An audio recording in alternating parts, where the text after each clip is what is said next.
Hello guys, അപ്പോൾ class കഴിഞ്ഞ് നേരെ എൻ്റെ അമ്മയുടെ വീട്ടിലേക്ക് പോവാണ്. അമ്മയുടെ വീട് അടുക്കസ്ഥലം എന്ന സ്ഥലത്താണ് വീട്. അങ്ങനെ ഞാൻ KSRTCയിൽ കയറിയിട്ട് നേരെ വീട്ടിൽ പോയിട്ട് റെഡി ആയിട്ട് രാത്രിയാകുമ്പോൾ അമ്പലത്തിലേക്ക് പോവാണ്. അമ്പലത്തിൽ ഷഷ്ടി മഹോത്സവം നടക്കുകയാണ്. അങ്ങനെ അമ്പലത്തിലേക്ക് എത്തി. അപ്പോഴത്തേനും അവിടെ നാളത്തേക്കുള്ള പച്ചക്കറിയൊക്കെ കൊണ്ടുവച്ചിട്ടുണ്ടായിരുന്നു. കൂടാണ്ട് യക്ഷഗാനം ചെയ്യുന്നവരുടെ ഡ്രസ്സും കോസ്റ്റ്യൂംസും കാര്യങ്ങളൊക്കെ അവിടെ ഉണ്ടായിരുന്നു. കാസർഗോഡ് ജില്ലയിൽ ഒരു പ്രധാനപ്പെട്ട കലാരൂപമാണ് യക്ഷഗാനം.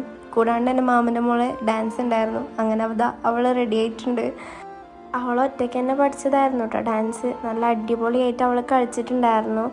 ഡാൻസ് പരിപാടി കഴിഞ്ഞപ്പാടെ തന്നെ ദൈവത്തിനെ ഉള്ളിലോട്ട് കൊണ്ടുവന്ന് ചടങ്ങായിരുന്നു പിന്നീടുണ്ടായത്.